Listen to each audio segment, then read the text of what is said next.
ഇന്ത്യയിലെ പല സംസ്ഥാനങ്ങളിലും നക്സലൈറ്റുകളുടെ മാവോയിസ്റ്റുകളുടെയൊക്കെ തന്നെ വലിയ സ്വാധീനം ഉണ്ടായിരുന്നു. പക്ഷേ NDA സർക്കാർ അധികാരത്തിൽ വന്നതിന് ശേഷം ഈ മാവോയിസ്റ്റുകളെ അല്ലെങ്കിൽ നക്സലൈറ്റുകളെയൊക്കെ തന്നെ പൂർണ്ണമായിട്ട് ഇല്ലാതാക്കാനുള്ള ശ്രമം തുടങ്ങി. നമ്മുടെ ആഭ്യന്തരമന്ത്രി അമിത്ഷാ പറഞ്ഞേക്കുന്നത് 2026 മാർച്ച് അവസാനത്തോടുകൂടി പൂർണ്ണമായിട്ടും ഇത്തരത്തിലുള്ള മാവോ സാന്നിധ്യങ്ങളെ എല്ലാ സ്റ്റേറ്റിൽ നിന്നും ഒഴിവാക്കുമെന്നാണ്. അതിന് കർക്കശമായ നിലപാട് സ്വീകരിക്കും. ആദ്യം അവരോട് തന്നെ നേരിട്ട് പറയും. ഇപ്പോൾ ഇത്തരത്തിലുള്ള ആളുകളുടെ ഒരു മറുപടി ആഭ്യന്തരമന്ത്രിക്ക് നേരിട്ട് വരികയാണ്. എന്തായിരിക്കും അത്? വളരെ പ്രധാനപ്പെട്ട ഒരു കാര്യമാണ്.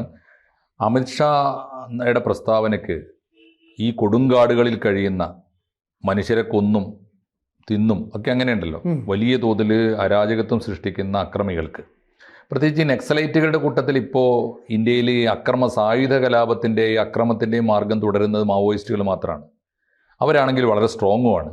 ഏറ്റവും ചുരുങ്ങിയത് ഇന്ത്യയിലെ 3 സംസ്ഥാനത്തെങ്കിലും, മഹാരാഷ്ട്ര, മധ്യപ്രദേശ്, ഛത്തീസ്ഗഡ്, ഈ 3 സംസ്ഥാനങ്ങളിലെ ഉൾക്കാടുകളിൽ, ഗ്രാമപ്രദേശങ്ങളിൽ, മലയോരങ്ങളിലൊക്കെ അവർ വളരെ സജീവമാണ്. അതിൻ്റെ നിരന്തരമായ ശല്യവും അക്രമവും ഉപദ്രവവും ഒക്കെ ഏറ്റവും ചുരുങ്ങിയത് കഴിഞ്ഞ 20 കൊല്ലമെങ്കിലും ആയിട്ട് വലിയ തലവേദനയാണ്. ആ സമയത്താണ് അമിത്ഷായുടെ ഈ പ്രസ്താവന വരുന്നത്. 2026 മാർച്ച് 31 എന്നൊരു തീയതി ഉണ്ടെങ്കിൽ ഇന്ത്യയിൽ നിന്ന് മാവോയിസ്റ്റുകളെ എന്നേക്കുമായി ഞങ്ങൾ തുടച്ചു നീക്കിയിരിക്കും. അതിന് നല്ല ഫലമുണ്ടായി എന്ന് വേണം കരുതാൻ.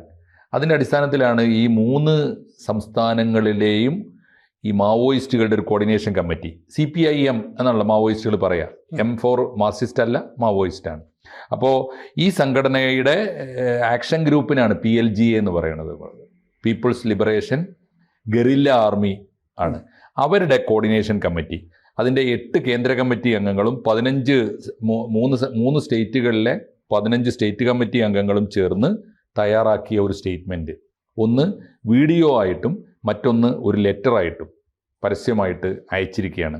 ഈ 3 സംസ്ഥാനങ്ങളുടെ മുഖ്യമന്ത്രിമാർക്ക് അയച്ചിട്ടുണ്ട്, കേന്ദ്ര ആഭ്യന്തരമന്ത്രിക്ക് അമിത്ഷാജിയുടെ ഓഫീസിലേക്ക് അയച്ചിട്ടുണ്ട്, പ്രൈം മിനിസ്റ്ററുടെ ഓഫീസിലേക്ക് അയച്ചിട്ടുണ്ട്. അതിൻ്റെ മുഴുവൻ വിവരങ്ങളും ഇങ്ങനെയാണ്. അവർ പറയുന്നത് 2026 മാർച്ച് 31 ആണല്ലോ ഞങ്ങൾക്ക് തന്ന തീയതി, ഞങ്ങൾക്കത് സമ്മതമാണ്. പക്ഷേ ഒരു ഉപകാരം ഞങ്ങളോട് ചെയ്യണം. ഇപ്പോൾ മാർച്ച് 31 കണക്കാക്കിയിട്ട് വളരെ സ്ട്രോങ് ആയ ആക്ഷനാണ്, വിട്ടുവീഴ്ചയില്ലാതെ കണ്ണടച്ച് മാവോയിസ്റ്റുകൾക്ക് നേരെ വലിയ ആക്രമങ്ങൾ തുടങ്ങിയിട്ടുണ്ട്. നേരത്തെ ഉണ്ട്, ഇപ്പോൾ കുറെ കൂടി തീവ്രമായിട്ട് അമിത്ഷാജിയുടെ പ്രസ്താവനയ്ക്ക് ശേഷം ഞങ്ങൾ അനുഭവിക്കുന്നുണ്ട്. കണ്ണടച്ചുള്ള ആക്രമണമാണ് ഞങ്ങൾ നേരിടുന്നത്.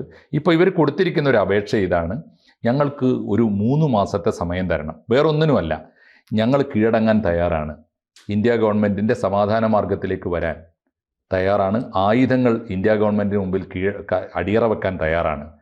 പക്ഷേ അങ്ങനെ ഞങ്ങൾ തീരുമാനിച്ചിരിക്കുന്നു എന്ന് ഞങ്ങളുടെ അണികളെ, ഞങ്ങളുടെ കോമ്രേഡ്സിലേക്ക് സന്ദേശം എത്തിക്കാൻ എളുപ്പമല്ല. ഈ കൊടുങ്കാടുകളിലാണ്, ഒറ്റപ്പെട്ടാണ്, ഞങ്ങൾ തമ്മിൽ കമ്മ്യൂണിക്കേഷൻ ചെയിനൊക്കെ പലപ്പോഴും അറ്റുപോയിട്ടുണ്ട്. അതുകൊണ്ട് ആവുന്ന വിധത്തിൽ ഞങ്ങൾക്കത് എത്തിക്കാൻ ഒരു 3 മാസം സമയം തരണം. അതുകൊണ്ട് ഫെബ്രുവരി 15 വരെ ഞങ്ങൾക്ക് നേരെയുള്ള ഈ കൊടിയ ആക്രമണങ്ങളും മർദ്ദനവും ഒന്ന് ഹാൾട്ട് ചെയ്യണം. എന്നാലും സമയമുണ്ടല്ലോ, ഫെബ്രുവരി 15 തൊട്ട് പിന്നെ 1.5 മാസം ഉണ്ടല്ലോ. ആ 1.5 മാസത്തിനുള്ളിൽ സമ്പൂർണ്ണമായി ഞങ്ങൾ കീഴടങ്ങിയില്ലെങ്കിൽ മാത്രമല്ലേ ഞങ്ങളെ വിശ്വസിക്കാതിരിക്കേണ്ട കാര്യമുള്ളൂ എന്ന് പറഞ്ഞുകൊണ്ടുള്ളൊരു കത്ത് പോയിട്ടുണ്ട്. അത് വീഡിയോ ആയിട്ട് വന്നിട്ടുണ്ട്. ഞങ്ങൾ മാത്രമല്ല, വീഡിയോ ആയിട്ടൊക്കെ അതിന് ശേഷമാണ്, വീഡിയോ ആയിട്ട് ആദ്യം പ്രസിദ്ധീകരിച്ചു, അത് എയറിൽ വന്നു. അതിന് ശേഷമാണ് നവംബർ 24 എന്ന് പറഞ്ഞാൽ മിനിഞ്ഞാന്ന് കത്തായിട്ട് അത് പ്രസിദ്ധീകരിച്ചത്. അതിൻ്റെ കോപ്പികൾ എല്ലാവർക്കും കിട്ടിയിട്ടുണ്ട്. മധ്യസ്ഥന്മാർ മുഖേന നേരിട്ട് അമിത്ഷാജിയുടെ ഓഫീസിലേക്കും കൊടുത്തയച്ചിട്ടുണ്ട് എന്നും അവർ വീഡിയോയിൽ പറയുന്നുണ്ട്. ഇതിൽ വളരെ പ്രമുഖരായ നേതാക്കൾ, സോനു ദാദ എന്ന് പറയുന്ന ഭൂപതി എന്ന് വിളിക്കുന്ന സോനു ദാദ, അതുപോലെ ചന്ദ്രണ്ണ എന്ന് വിളിക്കുന്ന അവരുടെ പ്രമുഖരായ നേതാക്കന്മാരൊക്കെ ഇതിൽ ഒപ്പുവെച്ചിട്ടുണ്ട്. മാത്രമല്ല, ഈ നേതാക്കന്മാരുടെ ആശീർവാദത്തോടും അവരുടെ നിർദ്ദേശപ്രകാരമാണ് ഞങ്ങൾ ഈ കത്തെഴുതുന്നത് എന്ന കത്തിൽ പറയുന്നുണ്ട്. പ്രമുഖരായ മാവോയിസ്റ്റ് നേതാക്കളൊക്കെ ഈ ഒരു കാര്യം കൂടി അവർ ആ കത്തിൽ പറയുന്നുണ്ട്: ഒന്ന്, ഫെബ്രുവരി 15 വരെ ഞങ്ങൾക്ക് നേരെയുള്ള അക്രമങ്ങൾ മാത്രം നിർത്തിവെക്കണം. 2, അതിനുള്ളിൽ ഞങ്ങൾ തന്നെ ഈ സന്ദേശം എത്തിച്ചിട്ട് കൂട്ടത്തോടെ ഈ 3 സംസ്ഥാനങ്ങളിലെ മുഴുവൻ മാവോയിസ്റ്റുകളും ഗവൺമെൻറ്റിന് മുമ്പിൽ കീഴടങ്ങിക്കൊള്ളാം എന്ന് മാത്രമല്ല, ഞങ്ങൾ ഈ സന്ദേശം സർക്കാരിനെ അറിയിച്ചിരിക്കുന്നു എന്ന് റേഡിയോ സന്ദേശങ്ങൾ വഴി സർക്കാരിൻ്റെ മെഷീനറി തന്നെ ഒന്ന് പ്രക്ഷേപണം ചെയ്താൽ നല്ലതാണ്. അതിന് സാധിക്കുക ഗവൺമെൻറ്റിനാണല്ലോ. അങ്ങനെ ഞങ്ങളുടെ പേര് പറഞ്ഞ് ഞങ്ങൾ സമ്മതിച്ചിരിക്കുന്നു എന്ന് ഞങ്ങളുടെ ബന്ധപ്പെട്ട ആളുകളെ അറിയിക്കാനുള്ള ഒരേ ഒരു ഉപാധി റേഡിയോ ആണ്. അതുകൊണ്ട് റേഡിയോയിലൂടെ ഈ സന്ദേശം കൊടുക്കണം എന്നും അവർ ആവശ്യപ്പെട്ടിട്ടുണ്ട്. ഇപ്പോഴത്തെ ഈ ഒരു അപേക്ഷ വരുന്നതിൻ്റെ ഒരു സാഹചര്യം കൂടി അവർ പറയുന്നുണ്ട്. ഈ മേഖലയിൽ മാത്രം മഹാരാഷ്ട്ര, മധ്യപ്രദേശ്, ഛത്തീസ്ഗഡ് ഈ 3 സംസ്ഥാനങ്ങൾ ചേർന്ന വനമേഖലയിൽ മാത്രം കഴിഞ്ഞ ഒരു കൊല്ലത്തിനുള്ളിൽ 243 കോമ്രേഡ്സാണ് കൊല്ലപ്പെട്ടത്. എന്നുവെച്ചാൽ ഗവൺമെൻറ് കണ്ണടച്ച് തീർക്കുക തന്നെയാണ്. അതുകൊണ്ട് കൂടിയാണ്. മാത്രമല്ല 20 കൊല്ലമായി തലവേദന സൃഷ്ടിച്ച പിടികൂടാ പുള്ളിയാണ് കഴിഞ്ഞ ആഴ്ച കൊല്ലപ്പെട്ടത്. നമ്മളെ മാധ്വി ഉണ്ടല്ലോ, മാധ്വി ഹിദ്മ, അദ്ദേഹത്തിന്റെ തലക്ക് 1 കോടിയായിരുന്നു ഇന്ത്യ ഗവൺമെന്റ് വിലയിട്ടത്.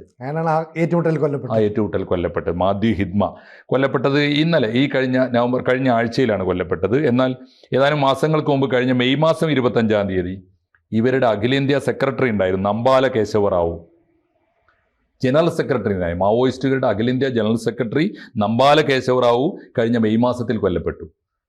മാധ്വിയും കൊല്ലപ്പെട്ടു കഴിഞ്ഞ ആഴ്ച. അപ്പോൾ അവർക്ക് ഉറപ്പായി വമ്പൻ നേതാക്കളെ തെരഞ്ഞു പിടിച്ച് അവരെ ട്രേസ് ഔട്ട് ചെയ്ത് ഫിനിഷ് ചെയ്യുക എന്ന അജണ്ടയിൽ നിന്ന് അമിത്ഷാ 1 ഇഞ്ചും പിന്നോട്ട് പോവുകയില്ല എന്ന് അവർക്ക് ബോധ്യപ്പെട്ടു. അതിൻ്റെ കൂടി അടിസ്ഥാനത്തിലാണ് ഈ പ്രതികരണം ആദ്യം ഉണ്ടാക്കുന്നൊരു സംശയം മാവോയിസ്റ്റുകളാണ്, വിശ്വസിക്കാൻ കൊള്ളുമോ? അപ്പോൾ 3 ഗവൺമെൻറ്റുകളുടെയും ആഭ്യന്തര വകുപ്പിൻ്റെ സ്റ്റേറ്റ്മെൻറ്റ് വന്നിട്ടുണ്ട്. ഞങ്ങളുടെ ഓപ്പറേഷൻ നിർത്തിവെക്കാനൊന്നും കഴിയില്ല, പക്ഷേ നിങ്ങൾക്ക് ഈ ഞങ്ങളുടെ ഓപ്പറേഷൻ നടക്കുന്ന ഏരിയയിൽ നിങ്ങൾക്ക് ഈ സന്ദേശം എളുപ്പത്തിൽ എത്തിക്കാൻ പറ്റും. ഫെബ്രുവരി 15 വരെ കാത്തു നിൽക്കാതെ തന്നെ നിങ്ങൾക്ക് കീഴടങ്ങാമല്ലോ. എപ്പോൾ വന്ന് കീഴടങ്ങിയാലും ഞങ്ങൾ അവരെ രക്ഷിക്കും, ജനാധിപത്യത്തിൻ്റെ മാർഗത്തിൽ അവരെ കൈകാര്യം ചെയ്യും, അല്ലാതെ ജീവൻ രക്ഷിക്കാം, കൊലപ്പെടുത്തുകയില്ല എന്നൊക്കെ ഗവൺമെൻറ് സ്റ്റേറ്റുകളുടെ ഭാഗത്തു നിന്നും വന്നിട്ടുണ്ട്. അല്ല, ഇപ്പോൾ ഈ അമിത്ഷാ പറയുന്നതിനകത്ത് ഒരു കാര്യം, ഈ നക്സലൈറ്റുകളെ പൂർണ്ണമായിട്ടും വേരോടെ പിഴുതെറിയുക എന്നുള്ളതാണ് നമ്മുടെ ആഭ്യന്തര വകുപ്പ് ലക്ഷ്യം വെക്കുന്നത് പറഞ്ഞത്. ഇവർ കീഴടങ്ങി കഴിഞ്ഞാൽ ഇവർക്ക് വേണ്ട ജോലി, സാമ്പത്തിക സഹായം, അല്ലെങ്കിൽ മറ്റെന്തെങ്കിലും മേഖലയിലേക്ക് തിരിയണമെങ്കിൽ അതിനുള്ള സഹായം ഇതെല്ലാം ചെയ്യുന്നത്. പക്ഷേ ഇതെല്ലാം പറഞ്ഞിട്ടും കഴിഞ്ഞ ആഴ്ച വീണ്ടും ഈ നക്സലൈറ്റുകളും സേനയും തമ്മിൽ വീണ്ടും ഏറ്റുമുട്ടലുണ്ടായി. അപ്പോൾ അത്തരത്തിലുള്ള സ്റ്റേറ്റുകളിൽ പിടിച്ചു നിൽക്കാൻ ഇത്തരത്തിലുള്ള മാവോവാദികൾ വേണമെന്ന്, അതിൻ്റെ അടിസ്ഥാന പ്രശ്നം എന്താ? അവിടെ നല്ല റോഡില്ല, വെള്ളമില്ല, അവിടെ ജനങ്ങളുടെ വികസന പ്രവർത്തനങ്ങളൊന്നും നടത്തുന്നില്ല. ഇതാണ് അവർ പണ്ട് മുതലേ പറഞ്ഞുകൊണ്ടിരിക്കുന്ന കാര്യങ്ങൾ. പക്ഷേ ഇപ്പോൾ ആ അടിസ്ഥാന സൗകര്യങ്ങളിലൊക്കെ തന്നെ ഒരുപാട് മാറ്റങ്ങൾ വരുത്താൻ അതാത് സർക്കാരുകൾക്ക് സാധിച്ചു. എന്നിട്ടും കഴിഞ്ഞ തവണ വീണ്ടും ആക്രമണം ഉണ്ടായെന്ന് പറഞ്ഞാൽ അമിത്ഷായുടെ ആ നീക്കത്തിന് ഒരു തിരിച്ചടിയായിട്ടാണ് വ്യാഖ്യാനിക്കപ്പെട്ടത്. ഇപ്പോൾ ഈ കത്തും കൂടെ വരുമ്പോൾ രണ്ടും കൂടെ ഒരു പൊരുത്തക്കേടിൻ്റെ ഒരു പ്രശ്നം എന്താണെന്നറിയോ? ഇതിൽ നമ്മൾ സംശയിക്കേണ്ട പ്രധാനപ്പെട്ട ഒരു കാര്യം, മാവോയിസ്റ്റുകളായാലും നക്സലൈറ്റുകളായാലും ഇന്ത്യയിലെ അവരുടെ തന്നെ ഏറ്റവും വലിയ വീക്ക്നെസ് അവരുടെ ഗ്രൂപ്പിസമാണ്. ഇത് നിരന്തരമായി പിളർന്നുകൊണ്ടേയിരിക്കും. എപ്പോഴും അങ്ങനെ ഇന്ത്യ ചരിത്രത്തിൽ എപ്പോഴൊക്കെ നക്സലൈറ്റുകളെ കൈകാര്യം ചെയ്യാൻ ഗവൺമെൻറ്റുകൾ തീരുമാനിച്ചിട്ടുണ്ടോ അപ്പോഴൊക്കെ ഗവൺമെൻറ്റിനോട് അനുകൂലിക്കുന്ന ഒരു ഗ്രൂപ്പ് ഉണ്ടാവും, അതിനേക്കാൾ വലിയൊരു ഗ്രൂപ്പ് പിളർന്നു പോയിട്ട് കൊടിയ തീവ്രവാദികളായിട്ട് അക്രമം നടത്താൻ തുടങ്ങും. ഇപ്പോൾ ഈ ഗ്രൂപ്പ് ഇതിപ്പോൾ പറഞ്ഞു കേട്ടിടത്തോളം ഇവരുടെ ഈ കത്തിനെ നമുക്ക് വിശ്വസിക്കാമെങ്കിൽ, ഇവരുടെ വീഡിയോ പ്രഭാഷണത്തെ നമുക്ക് വിശ്വസിക്കാമെങ്കിൽ, ഇതിനകത്ത് ഈ 3 സംസ്ഥാനങ്ങളാണ് നമ്മുടെ മാവോയിസ്റ്റുകളുടെ ഏറ്റവും പ്രധാനപ്പെട്ട കേന്ദ്രം. അവിടെ നിന്നുള്ള പ്രമുഖരായി കൊല്ലപ്പെട്ടവർ കഴിഞ്ഞാൽ പിന്നെയുള്ള പ്രമുഖരായ 8 കേന്ദ്ര കമ്മിറ്റി അംഗങ്ങളാണ്. മാവോയിസ്റ്റുകളുടെ കേന്ദ്ര കമ്മിറ്റി എന്നൊന്നും പറയുന്നത് ചെറിയ കമ്മിറ്റിയല്ല, ഏറ്റവും വലിയ ടോപ്പ് ലീഡർഷിപ്പാണല്ലോ വരിക. അവർ ഉൾപ്പെടെ ഒപ്പുവെച്ച കത്തായതുകൊണ്ട് അവിശ്വസിക്കേണ്ട കാര്യമില്ല എന്ന് കരുതാം. പ്രമുഖരായി ഇനിയിപ്പോൾ ആരെങ്കിലും ഗ്രൂപ്പ് ചെറിയ തോതിൽ ഗ്രൂപ്പുകളൊക്കെ ആയി ചെറിയ പോകുന്നുണ്ടെങ്കിൽ തന്നെ ഉണ്ടാവുകയില്ല. ഇത് ഒരുമിച്ച് നിന്നൊരു തീരുമാനമാകാനാണ് വഴി. മാത്രമല്ല അവരുടെ കൺമുമ്പിൽ വെച്ച് ഈ ഓപ്പറേഷൻ അവർ കാണുകയാണല്ലോ, തീർന്നുകൊണ്ടേയിരിക്കുകയാണ്.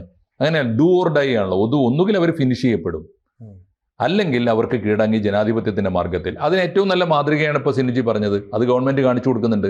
നിങ്ങൾക്ക് വേണ്ടത് നിങ്ങൾ ആവശ്യപ്പെടുന്ന പ്രദേശത്ത് വികസന പ്രവർത്തനമാണോ, ആദിവാസികൾക്ക് ഭൂമിയും വെള്ളവും ജീവിതവുമാണോ? അതൊക്കെ കൊടുക്കാൻ ഗവൺമെന്റ് തയ്യാറാണ്. നിങ്ങളുടെ മുദ്രാവാക്യങ്ങൾ ഏറ്റെടുക്കാൻ സർക്കാർ തയ്യാറാണ്, ജനകീയ സർക്കാർ തയ്യാറാണ്. ആകെ വേണ്ടത് നിങ്ങളും സർക്കാരിനോട് സഹകരിക്കുന്ന ജനാധിപത്യ മാർഗത്തിലേക്ക് വരണം. നിങ്ങളുടെ കയ്യിലുള്ള ആയുധങ്ങൾ താഴെ വെച്ച് നിയമം കയ്യിലെടുക്കുന്ന രീതി മാറ്റണം എന്നല്ലേ പറയുന്നുള്ളൂ. അത് അംഗീകരിക്കാനാണ് സാധ്യത. അംഗീകരിക്കുമെന്ന് ഇത്ര പ്രകടമായി ഈ ഗവൺമെന്റ് വെച്ചിരിക്കുന്ന കട്ട് ഓഫ് ടൈമിന്റെ 1.5 മാസം മുമ്പുള്ള ഒരു സമയം ഞങ്ങൾ ചോദിക്കുന്നുള്ളൂ. പിന്നെയും നിങ്ങൾക്ക് ഫിനിഷ് ചെയ്യണമെങ്കിൽ ചെയ്യാമല്ലോ, സമയമുണ്ടല്ലോ എന്ന് പറയുന്നത് ഒരു പക്ഷേ ആത്മാർത്ഥമായി ഒരു ജീവൻ രക്ഷ SOS പോലെ ഒരു ജീവൻ രക്ഷാ നിലവിളിയായിട്ട് വേണം ഇതിനെ കാണാൻ. മാവോയിസ്റ്റുകൾ വേണ്ടത്ര ആലോചിച്ചിട്ട് സർക്കാരിന് കീഴടങ്ങാൻ തീരുമാനിച്ചിരിക്കുന്നു എന്ന് വേണം തന്നെ കരുതാൻ. എന്ന് പറഞ്ഞാൽ അമിത്ഷാജിയുടെ പദ്ധതി പ്രഖ്യാപനത്തോടെ തന്നെ ഏതാണ്ട് വിജയം വരിച്ചിരിക്കുന്നു എന്ന് കരുതാനാണ് ഇപ്പോൾ നമ്മുടെ ഈ വാർത്തകൾ നമ്മളോട് പറയുന്നത്. അതല്ല അതിനകത്ത് മറ്റെന്തെങ്കിലും തന്ത്രങ്ങളോ ഗ്രൂപ്പുകളോ പിരിവുകളോ ഉൾപ്പിരിവുകളോ ഒക്കെ ഉണ്ടെങ്കിൽ ഇനി വരുന്ന വാർത്തകൾക്ക് ശേഷം നമുക്കത് ഡിസ്കസ് ചെയ്യാം. തീർച്ചയായിട്ടും ഇപ്പോൾ മാവോയിസ്റ്റുകളെ വേട്ടയാടാതെ തന്നെ മാവോയിസ്റ്റുകൾ കീഴടങ്ങുന്നു എന്നതിൻ്റെ സൂചനയാണത്. ഇച്ഛാശക്തിയുള്ള ഒരു ഗവൺമെൻറ്റിൻ്റെ പ്രഖ്യാപനം മതി പലപ്പോഴും വലിയ കൂട്ടക്കൊലകൾ ഒഴിവാക്കി ജനാധിപത്യം സ്ഥാപിക്കാൻ എന്നാണല്ലോ നമ്മൾ മനസ്സിലാക്കേണ്ടത്. കൂടുതൽ വാർത്തകളും വിശേഷങ്ങളും നിങ്ങളിലേക്ക് എത്താൻ ABC മലയാളം സബ്സ്ക്രൈബ് ചെയ്യുക, ബെൽ ബട്ടണും അമർത്തുക.